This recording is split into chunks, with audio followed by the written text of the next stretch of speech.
A gute Woche. The Rebbe Zal Gesundsein started the Farbrengen by mentioning that Yud Beis Tammuz, although it is the Chag HaGeula of the Frierdiker Rebbe, and as the Frierdiker Rebbe mentions in the letter, that the redemption wasn't only for himself, but it was for all Jews, until every single Jew, Asher B'Shem Yisrael Yechuna, which is only referred to as being called a Jew. But still we find that Yud Beis Tammuz is also the birthday of the Frierdiker Rebbe. And as the Frierdiker Rebbe mentions in those letters that he talks about the redemption, about Yud Beis Tammuz, he mentions the fact that it was his birthday. And the Frierdiker Rebbe was born in the year Tov Reish Mem, which means that now we're up to the 110th year. The Frierdiker Rebbe becomes 110 years old this year, Yud Beis Tammuz. Now the significance of 110 we immediately find in connection with Yosef HaTzadik, which has the same name. The Frierdiker Rebbe has the same name of Yosef, that Yosef lived for 110 years. Now, although the fact that Yosef lived for 110 years is brought down with a bit of a negative connotation, in other words, the fact that he only lived for 110 years, which was less than the rest of the Shvatim, and is certainly less than the Ovis, which Yosef, we find a very clear connection between Yosef and the Ovis, between Avram, Yitzchak, V'Yankiv and Yosef, as we find in the Ushpizin that we say on Sukkot, that of the Shvatim that are mentioned, the only one that's mentioned is Yosef, and according to some Gersois, he is mentioned immediately after Avram, Yitzchak, V'Yankiv, and so he certainly lived less than Avram, and even certainly less than Yitzchak, which Yitzchak lived for 180 years, even less than Yaakov, which Yaakov lived the least of all the Shvatim, as Yaakov himself mentioned, that the days of his life was Ma'at V'roim. Here, incidentally, the Rebbe mentioned the question that how could Yaakov say that the years of his life were very little. Since he was still alive, it was possible that he'd live even longer than the others. But in any case, we find that Yosef lived even less than them. And Yosef was connected to Yaakov in the idea that we find that it says, Ben Skunim Hulei, and we learn that everything that Yaakov learned, he taught to Yosef, which again shows the connection of Yosef and the others. And nevertheless, he lived only 110 years. But in fact, we find two psukim that is mentions that Yosef lived for 110 years.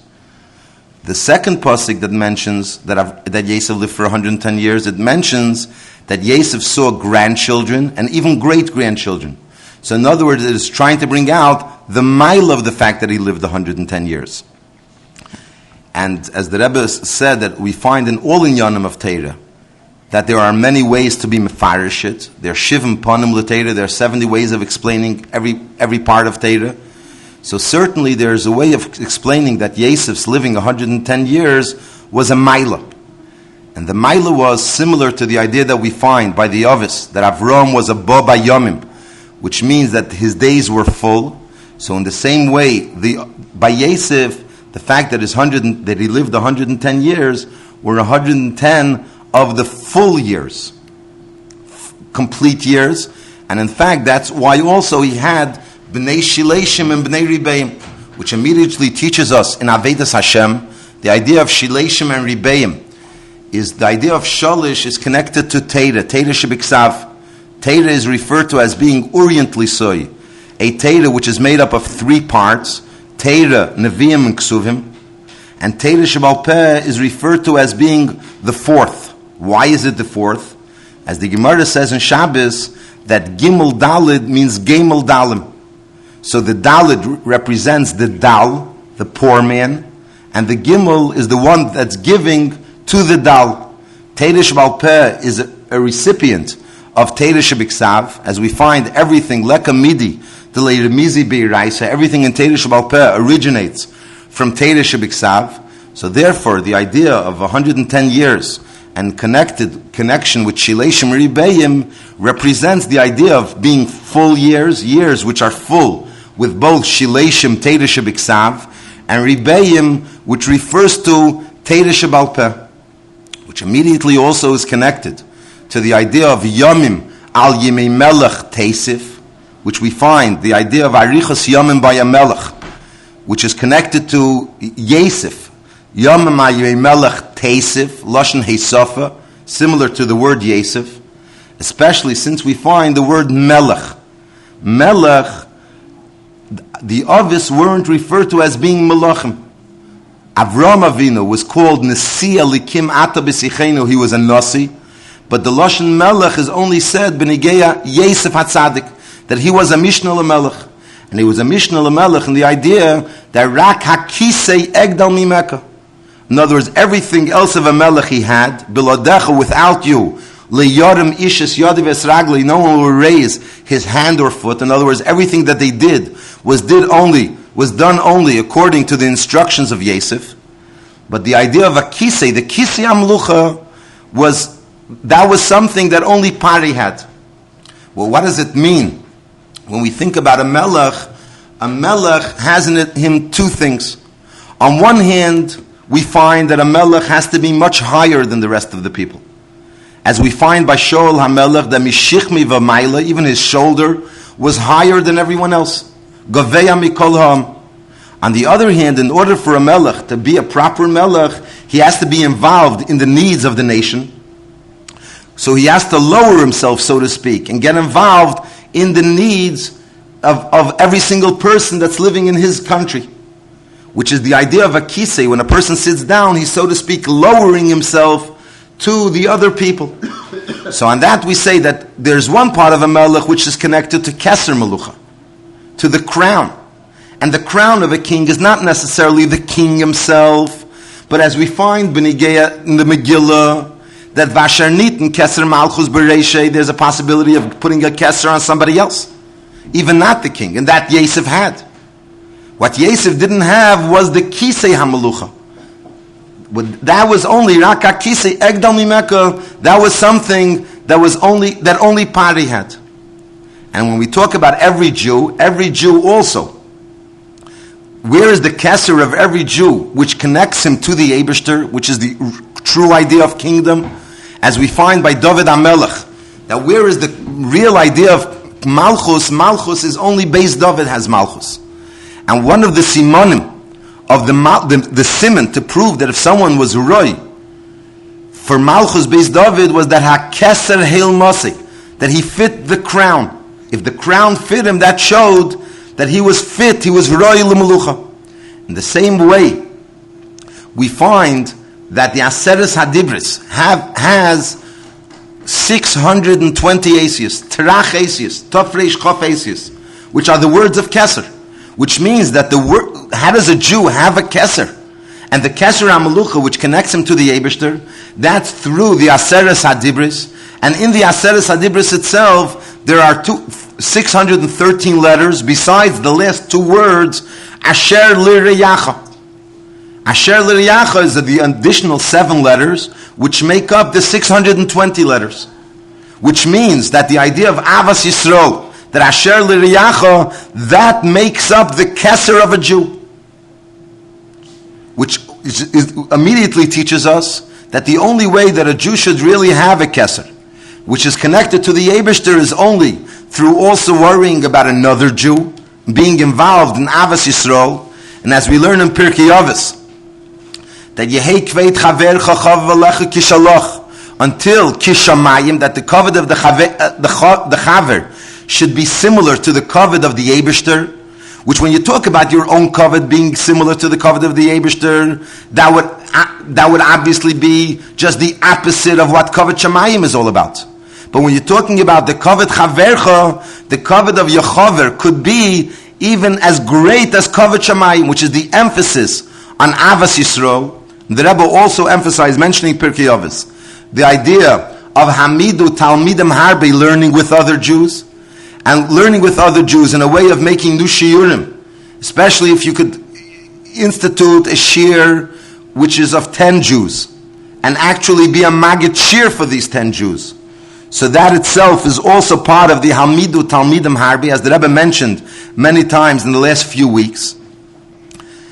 And through all this, we come to the true idea of Melucha, which when will be the true idea of Melucha, when will be V'hoya Hashem lemelech al kol haaretz, that the Eibishter will be the true Melech on all Jews, when Mashiach will come. The Rebbe also spoke about Pirkei Avos, mentioning that today we say the sixth Perek, and the sixth Perek is connected to the Elef Hashishi, to the sixth millennium, which we say Shita Alfa Shnin Havi Alma, that 6,000 years was the world. So we don't mention that 6,000 years was the worlds in plural, but we say it in the singular form. 6,000 years was the world, which means that although in this 6,000 years there were many different levels, there was Alpayim Shana, there was Teda, and there was 2,000 years as Yemei HaMashiach, the last 2,000 years, but nevertheless they become part of one world.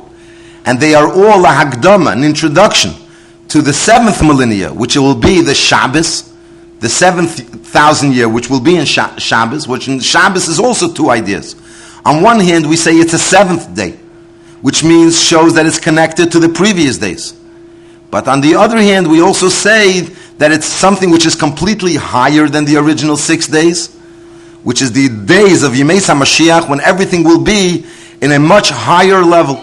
And as it's brought down, and the Rebbe mentioned today, it's brought down in Eirat Teira, on Tehillim, Ya'al Er, the Rishimis of Tzemach Tzedek on Tehillim, on Kapitel Kuf Yud Aleph, that it says over there, Zeicher Osa L'Nifla Esav, which means that everything that's happening in this world today is merely a Zeicher, a Zikar, a remembrance for the Nifla Esav, for the Niflois that the Eibishter will make when Mashiach will come. And the Rebbe mentioned that it would be appropriate for everyone to learn the Rishimis of Tzemach Tzedek on this Kapitel in Tehillim, which correspond to the years of the Frierdiker Rebbe, being the 110th birthday of the Frierdiker Rebbe. The Rebbe also mentioned that Hamaisa Hu Ha'ikar, that everything is supposed to be brought down in Maisa B'Peil. So the Rebbe's suggestion was that we should give tzedakah in the misper, in the number of 110, corresponding to the 110 years of the Frierdiker Rebbe, and also considering the fact that right now it's the 63rd year from the Geula of Tafresh Pei Zayin, which Tafresh Pei Zayin is the Asius, the letters of Prozis Teisev Yerushalayim, as it was called by Chassidim, the year of Prozis, which means that the walls of Yerushalayim will be open and spread out. When will that be? That will be when Mashiach will come, and Mashiach will be the wall, the Eibishter will be the wall around Yerushalayim. As the Pasuk says, Vani Eyelechochemas Eish Saviv, that I will be a wall of fire around you, which means that the Eibishter will be the wall around Yerushalayim, which is connected to the Geula. This year being Shnas Tofshin Nun, Shnas Nisim, a year of miracles, is also obviously a year connected with the Geula, a year connected with Keser, because a miracle and the Keser and the crown are basically the same idea. So again, we should give tzedakah in a number connected to 110, and also connected to 63, and through the mitzvah of tzedakah, which tzedakah generally is a mitzvah gdeila, and it's mekarev esagula, umezares esagula, that will bring that it should be the prozis teishiv Yerushalayim, and there should be the emes keser melucha of Malchus Beis David Malka Meshicha. The Rebbe also mentioned that in this week's parsha we find the pasuk Dorach Kechov Miyakev, which we find two pirushim. On one hand, we say it says that it goes on every single Jew, and on the other hand, it refers to Mashiach.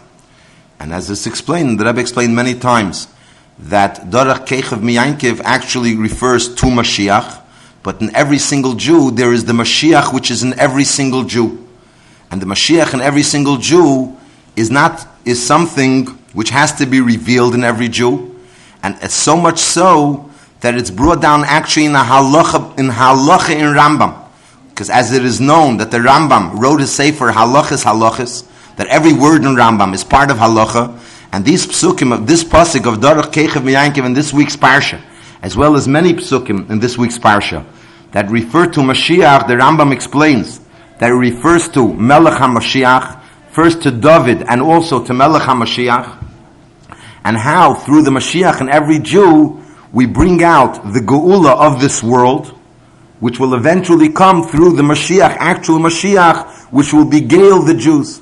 And it is also brought down, the Maimon Chazal, that the parsha that we read to Mincha, Pinchas ze Eliyahu, which the question is, first, chronologically, first came Pinchas and then came Eliyahu. So it would be more appropriate to say Eliyahu ze Pinchas, that when Eliyahu came about later on in time, so we're saying that Eliyahu is actually Pinchas. So why is the Lashon Pinchas ze Eliyahu? So the explanation is because it's brought down that V'ruach Elikim merachefes al pnei hamoyim, V'ruach Elikim ze ruchi shel Mashiach, that the Ruach of Mashiach, the spirit of Mashiach, was on top of the water, so to speak, even before the world was created. Eliyahu is obviously connected with Mashiach. Eliyahu is the Mevaser HaGeula, the one that tells us about the redemption, the one that tells us about the Geula. So the Ruach of Eliyahu was certainly there before the world was created. And that's what you say, Pinchas Eliyahu, that when Pinchas came about, Pinchas was coming from the Ruach of Mashiach, the Ruach of Eliyahu, which was there even before the world was created. And through the fact that every Jew brings out the Geula in him, that a Jew reveals the Mashiach in him. So he comes to the Geula which was within himself, and as the Rambam also writes, the halacha, that what will happen when Mashiach will come?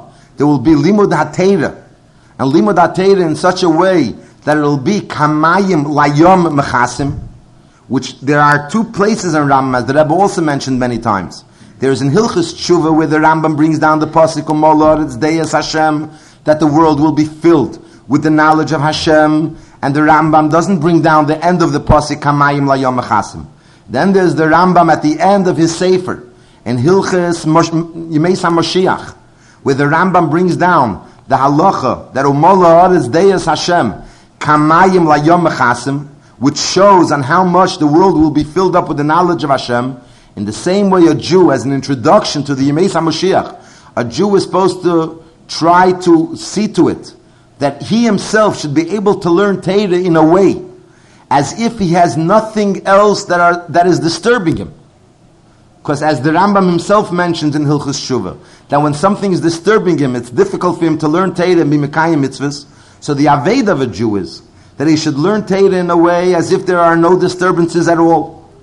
And he should learn Torah, then he'll be able to learn Torah bi'iyun, until he'll be able to be la'asuki shmaitza aliba de hilchasa, which means to actually learn Torah and finally come to the result, the halacha of the halacha. And here the Rebbe spoke a bit ba'arichos about the idea that not every single Jew is capable of coming to the halacha.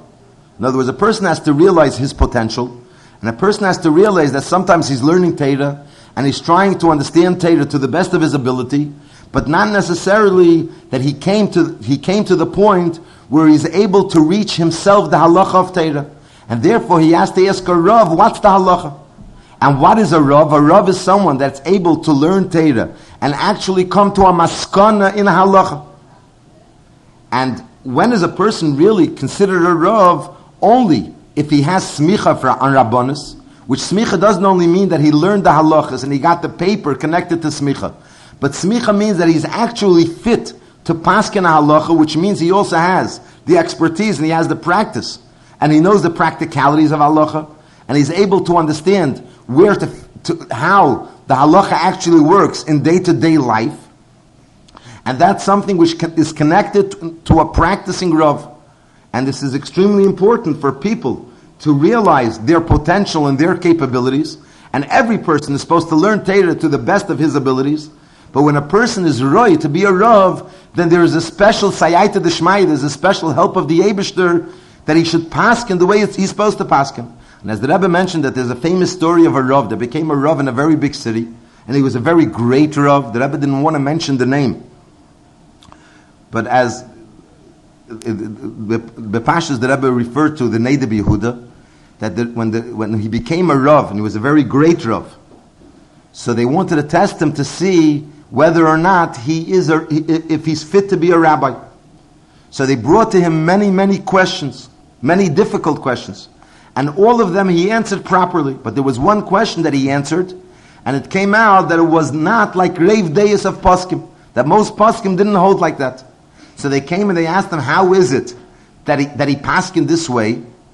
And finally, the Neiv Yehuda explained that it must be that this shaila that he asked him is not a shaila which is negel lepeil.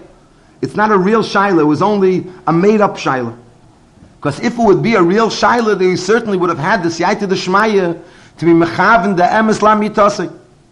Because since he was a rav, and he was a real rav, a rav that learned Torah, and he learned Torah la'amite, and he had the practicality of being a rav. So the Eibishter certainly helps him that he should paskin the halacha la'amitase, the true halacha, that everything should be said properly. And if for some reason or another it came out that the halacha wasn't proper, that shows that the shaila wasn't b'negei lepeil. And the Rebbe concluded by saying that through the fact that a person learns Torah, and he learns Torah b'iyun, and he learns Torah b'iyun as if he has no worries at all, as if it's the times of Mashiach. So then he comes to the level of ufaratsta yama v'kedma, tzafeina v'negba, that in other words he breaks through all boundaries, and the main boundary that he breaks through is the boundaries of Golus, and then we come to the ultimate redemption. The Rebbe soll gesund sein, after this Sicha, when he mentioned the Faratzta Yom of Kedma, started with Faratzta, they started the Nigun of Faratzta, and the Rebbe soll gesund sein stood up and he danced and he was clapping with his hands for a period of time. After that, the Rebbe also mentioned the Hira b'negei lepeil to make Farbrengen behemshich to Yud Beis Tammuz. So the day after Yud Beis Tammuz, certainly there should be a Farbrengen. The day after Yud Beis Tammuz. And even the day, the fourth day after Yud Beis Tammuz, which is Yud Dalet Tammuz, as he mentioned, there's Shileishim and Ribeim, B'negei Yosef, he saw grandchildren and great-grandchildren, so that's the fourth generation, that's Ribeim, and also Tezvav Tammuz, which is the day that Kaim Asir Ba'ashlamusa, the day that the full moon, and also in Tammuz especially, that's when it starts, the Tkufas Tammuz, the new Tkufa, this Tkufa of the summer, which starts Be'erech Tezvav Tammuz. This year it started Yudalet Tammuz, Shabbos in the morning. That's when it started Tkufas Tammuz. And as the Gemara says that L'asad Lavi, HaKadosh Baruch Hu is Meitzichame min Arteika. The Eibishter will take out the sun from its cover. And the Tzadikim, which Va'amich Kulam Tzadikim, all Jews are Tzadikim, will be healed through the sun. The sun will heal everyone from anything that they need to be healed from. And as we find that the Gemara tells us that when a person marries a woman and he makes a condition, that if he makes the condition that she has no vows, no nidarim, so even if she has nidarim, so if she goes to a chacham and the chacham breaks the nidarim, so the kedushin is a good kedushin, because the chacham is eker haneder miikari. He takes out the neder as if it was never there. But if he makes the condition as that she's well, that she's not sick, that she has no mumin, so then even if she goes to a doctor and the doctor heals her, the kedushin is nevertheless not a kedushin. It's not a valid kedushin, because the doctor can't heal her. While the person made the kedushin, she wasn't well. The doctor could only heal her from now onwards, but he can't heal her limafreya. He can't heal her retroactively. But there's a special type of refuah, and as the Rebbe mentioned, B'Shem Haragat Shavar, that there's a refuah of the Eibishter, that the Eibishter can heal a Jew in a way that it's retroactively, that he heals him as if he never had the sickness. What is the main sickness of a Jew? The main sickness of a Jew is connected to Avedis. And as we find in Tanya, that the Alter Rebbe says that when could Zdeinis Nasalem Kizachis, when can a Aveda become like a mitzvah? That when a person comes to that level of Avas Hashem, a level of Ava which he could have never reached unless he had the Aveda, only because of the thirst that he had being in a dry and desolate land, in a land full of Avedas. He was able to come to this level of Ava, a greater level of Ava. So the idea of Chayla is a Chaylas Ava. That he's sick, in other words, that he has Ava to Hashem. And he's healed, that he's connected to Hashem. And that's also the idea of taking the Golus and putting an Aleph in Gela and it becomes Geula, so there's a transformation of the Golus. Not only that the Golus is Nizbatel, but rather it's transformed into a redemption, and then we prepare ourselves for Shiva'asa B'Tammuz. That Shiva'asa B'Tammuz, instead of being a day of fasting, it'll become a day of Simcha. Because Yehavchu Yom Emelu L'Sasana L'Simcha. That it will be a day that will be a L'Regel, as it says that L'Asid Lavi, Aliyah L'Regel will not only be in the Shalosh Golim, but it will also be in Shabbos and in Rish Chedesh. V'hoye midei Chedesh b'chodshei, midei Shabbos b'Shabbatei. Yavi kol basel l'shtachvis lefonai, that every Jew will come every Shabbos and every Rish Chedesh, and that will be B'Karev Mamish. And the Rebbe said even today, before Tfilas Mincha, that Mashiach will come, and Memela, we will come to Shiva'asa B'Tammuz as a day of rejoicing, B'Geula Hamitis V'Ashleima. Gute Woche.